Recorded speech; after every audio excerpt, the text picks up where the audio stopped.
Welcome back to another Cavs game reaction. Last night, the Cavs played the Celtics in Boston. They got out to a big early lead, but they lost it and the game to Boston. Final score of 120 to 113 last night. It was the second half of a back-to-back after being in Orlando the night before.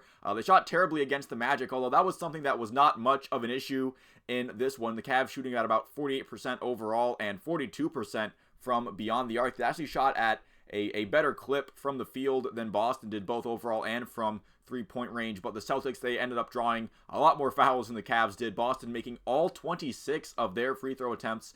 Cleveland going 6 out of 9 from the charity stripe. Still no Evan Mobley in this one, so Dean Wade starting again, although Niang did end up with more minutes off the bench than Wade did.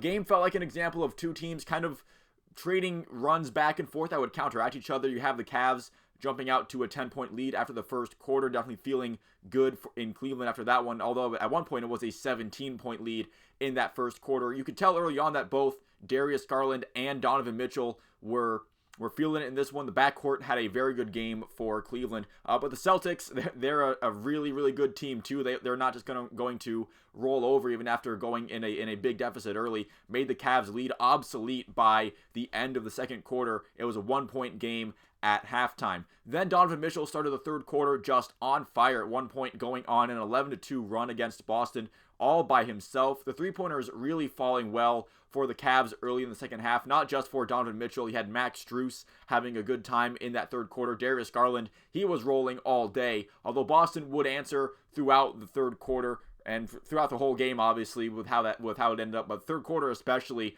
Cleveland put their foot on the gas in that third quarter, and Boston, they had enough firepower to keep up with the Cavs in that race. Porzingis, Derek White, Drew Holiday playing pretty well. Cavs would end up down 2 at the end of the third quarter, thanks in part to a Sam Hauser 3.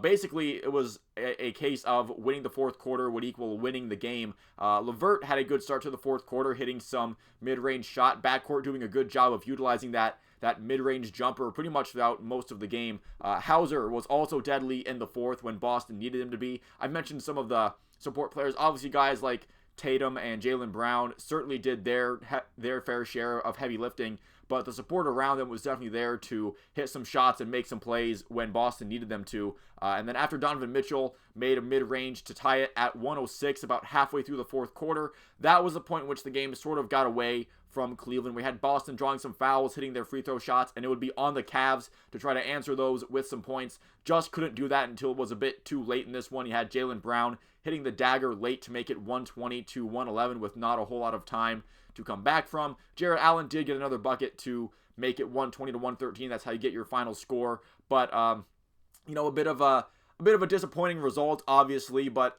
especially considering how you started that game going up by 17 points and having that lead dwindle down before halftime. But, it is the Boston Celtics. They are one of, if not the best team in the East. They're definitely going to be trying to compete to get to the NBA Finals this year. But I guess if this back-to-back with the backcourt getting, 35 plus minutes per game, if that doesn't bring Craig Porter Jr. back to the floor, then I guess nothing will other than just injury at this point. Karis LeVert was back in this one. I've mentioned him a couple times in this video. He's used as another ball handler that they bring in off the bench. So Craig Porter Jr., I guess, is just shuffled near the end of the bench once again. I do feel like this team is missing Evan Mobley. The value that he brings is certainly being felt in his absence, especially on interior defense and switching especially. I think Boston got a decent amount of open looks off of pick and rolls and just running through their offense that the Celtics shooters were able to knock down. And I do feel like Evan Mobley being there as a versatile big man out there too, that can kind of